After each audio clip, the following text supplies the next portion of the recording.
सभी आंगनबाड़ी सेविका सहायिका मिनी बहनों का हमारे आज के इस वीडियो में बहुत बहुत स्वागत है। तो ये बहनों, ये लेटर है 21 मार्च 2025 का। ये इसमें जो डेट लिखी हुई है तो 21 मार्च की लिखी हुई है, लेकिन ये है 26, 27 और 28 मार्च के कार्यक्रम जो होने हैं उसके लिए ये लेटर है। तो कैसे कार्यक्रम होने हैं, ये लखनऊ से प्रमुख सचिव का ये लेटर है जो कि सभी जिलों में ये होना है।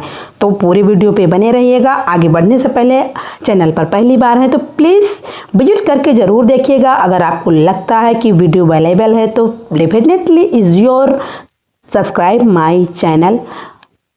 तो चलिए लेटर पर चलती हैं। सेवा में समस्त जिलाधिकारी उत्तर प्रदेश महिला कल्याण अनुभाग 1 लखनऊ दिनांक 21 मार्च 2025। विषय है प्रदेश सरकार के सेवा सुरक्षा सुशासन की नीति के 8 वर्ष पूर्ण होने के अवसर पर प्रदेश मुख्यालय तथा समस्त जनपदों में प्रस्तावित कार्यक्रमों के संबंध में दिशा निर्देश। महोदया कृपया उपयुक्त विषयक मुख्य सचिव उत्तर प्रदेश शासन के पत्र संख्या 192/19/2025 दिनांक 19 मार्च 2025 छायाप्रत संलग्न का संदर्भ ग्रहण करने का कष्ट करें, जिसके माध्यम से अवगत कराया गया है कि उत्तर प्रदेश सरकार ने विगत 8 वर्षों में सेवा सुरक्षा और सुशासन की दिशा में अभूतपूर्व उपलब्धियों अर्जित की है, जिनसे जन सामान्य को अवगत कराया जाना वांछनीय है।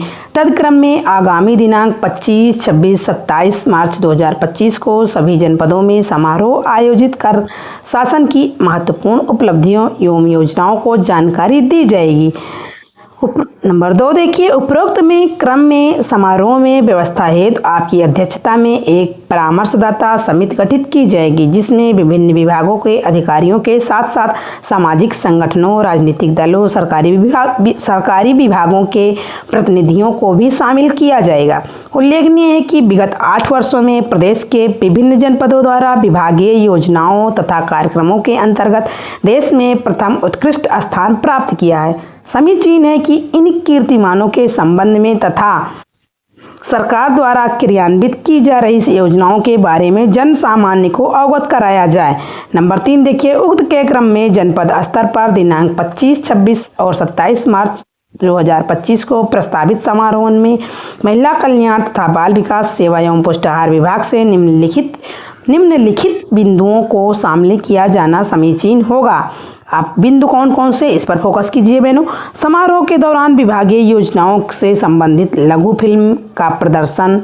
समारोह के दौरान आयोजित की जाने वाले प्रदर्शनी में विभागीय योजनाओं तथा कार्यक्रमों से संबंधित जन जागरूकता सामग्री तथा hoarding, banner, poster, brochure, pamphlet, standee आदि के माध्यम से प्रचार प्रसार। जनपदों द्वारा विगत 8 वर्षों में जिन योजनाओं तथा कार्यक्रमों में राष्ट्रीय अथवा राज्य स्तर पर कोई विशेष उपलब्धि प्राप्त की गई हो, उनका प्रमुखता से प्रदर्शन। केंद्र सरकार के 10 वर्ष तथा प्रदेश सरकार के 8 वर्ष की अवधि में जनपद में लोकार्पित एवं शिलान्यास की गई समस्त परियोजनाओं के शिलापट्ट को प्रदर्शनी में शामिल कराया जाए। समारोह के दौरान जनपद, तहसील, ब्लॉक स्तर पर विभागीय योजनाओं तथा प्रधानमंत्री मातृ वंदना योजना, मुख्यमंत्री कन्या सुमंगला योजना, उत्तर प्रदेश मुख्यमंत्री बाल सेवा योजना, कोविड सामान्य, पति की मृत्यु उपरांत निराश्रित महिला पेंशन योजना आदि से आच्छादित पात्र लाभार्थियों का तत्समय ही पंजीकरण किए जाने हेतु कंप्यूटर की व्यवस्था के साथ कैंप लगाकर योजनाओं से उक्त योजनाओं के अंतर्गत जिन आवेदन पत्रों पर कार्यवाही पूर्ण हो गई हो, उन आवेदकों को प्रतीक चेक का वितरण किया जाए।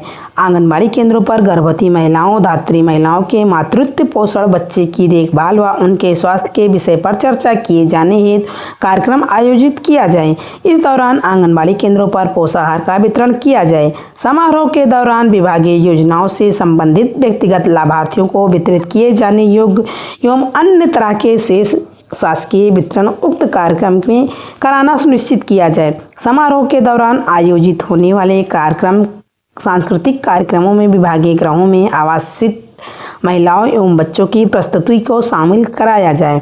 समस्त विभागीय कार्यालयों तथा संस्थाओं में इस दौरान जनपद की उपलब्धियों पर विशेष चर्चा का आयोजन किया जाए। जनपदों में प्रभारी मंत्री प्रभारी मंत्री की अनुपस्थिति में अन्य जनप्रतिनिधियों के कर कमलों से वन स्टॉप केंद्रों के वाहनों का फ्लैग ऑफ कराया जाए। उपरोक्त सभी कार्यक्रमों को केंद्र सरकार की 10 वर्ष की उपलब्धियों को राज्य सरकार की 8 वर्ष की उपलब्धियों से जोड़कर यूपी भारत का ग्रोथ इंजन की थीम को केंद्र में रखते हुए भव्यता के साथ आयोजित किए जाने में जनपद प्रशासन को आवश्यक सहयोग प्रदान किया जाए। महिला कल्याण विभाग द्वारा उक्त गतिविधियों को आयोजित किए जाने हेतु संबंधित जनपद के जिलाधिकारी से अनुमोदन प्राप्त करते हुए बेटी बचाओ बेटी पढ़ाओ तथा निराश्रित महिला पेंशन योजना एवं मुख्यमंत्री कन्या सुमंगला योजना के प्रशासनिक व्यय मद का उपयोग कर सकते हैं। पोषण अभियान के अंतर्गत IECC में आवंटित बजट का उपयोग इस उद्देश्य के लिए किया जाए। और वह हम आपको दिखा दे रहे हैं, यहाँ यूपी के अयोध्या जिले में जो हमने बताया नहीं था कि हम लोगों की परीक्षाएं हुई हैं, तो देख लीजिए परीक्षाएं यूपी बोर्ड से कम नहीं थी। और ये परीक्षाएं जानते हैं किस तरह की थी? अगर एक प्रश्न पत्र है तो एक प्रश्न पत्र से दूसरे जो पीछे बैठी बहनें हैं उनसे मैच नहीं कर रहा था। मतलब प्रश्न पत्र 4 तरह के थे, ABCD आवासन ABCD। तो A वाले में क्वेश्चंस और थे, B वाले में क्वेश्चन और थे, C वाले में क्वेश्चन अलग अलग तरह के क्वेश्चंस थे। तो ये सीरियल से A आगे वाली को A, उसके पीछे B, तीसरे वाले के C, चौथे वाले को D, फिर चौथे के बाद फिर A वाला मिलता था। मतलब कोई नकल की कोई गुंजाइश नहीं थी। तो यूपी बोर्ड से भी ज़्यादा डिफ़िकल्टी ये पेपर्स हैं। हाँ बहनों, अगर आप लोग कार्य करती हैं तो सारे क्वेश्चन इजी होंगे, लेकिन अगर जो बहनें काम नहीं करती, हमने आपको इसका लेटर भी दिखाया था किससे संबंधित आपसे प्रश्न पूछे जाएंगे। तो सेम उसी तरह के क्वेश्चंस थे, हमने पिछले वीडियो में दिखाए भी हैं, आप लोग देख सकती हैं। तो नेक्स्ट चलते हैं अगले न्यूज़ पर। अगली न्यूज़ जो है, कार्य के बावजूद नहीं मिला सम्मानजनक मानदेय। अब देखिए बहनों, हम लोगों की परीक्षाएं भी हो रही, क्षमता संवर्धन मतलब कि देखा जाएगा किन आंगनबाड़ी बहनों के अंदर कितनी क्षमताएं हैं, कितनी गुणवत्ता, मतलब कितने अच्छे से कार्य करती हैं। तो उसी हिसाब से हमारी राज्यपाल आनंदीबेन पटेल जी आई नहीं थी, तो उन्होंने कहा था कि आंगनबाड़ी कार्यकर्ताओं को क्षमता संवर्धन से संबंधित परीक्षाएं ली जाए। तो जो बहनें इसमें कम अंक पाएंगी उनको दोबारा से शिक्षित किया जाएगा, या ट्रेनिंग या जो भी होगा वो समय के साथ आपको पता ही चल जाएगा। तो ये है यूपी के मऊ जिले से खबर निकल कर आ रही। आंगनबाड़ी कार्यकर्ता व सहायिका वर्षों से सरकार की विभिन्न योजनाओं का क्रियान्वयन कर रही हैं, बावजूद इसके उन्हें आज तक सम्मानजनक मानदेय नहीं मिला।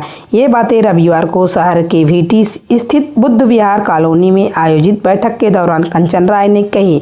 उन्होंने कहा कि बिना किसी सुरक्षा व संरक्षा के महिलाएं डिजिटल रूप से भी सरकारी कामों को अंजाम दे रही हैं। उन्होंने कहा कि उनसे ऐसे कार्य कराए जाते हैं जिसकी उन्हें न तो कोई संसाधन ही दिया गया है, न ही प्रशिक्षण। बावजूद इसके हमारे बीच में 50 से 60 वर्ष की महिलाएं स्मार्टफोन के माध्यम से सभी योजनाओं के संचालित कराने के लिए जी जान लगाकर कार्य कर रही हैं। इस दौरान उमा भारती, पूनम सिंह, राजेश्वर यादव, राजेश भारती, संध्या राव, कौशल्या आदि मौजूद रहीं।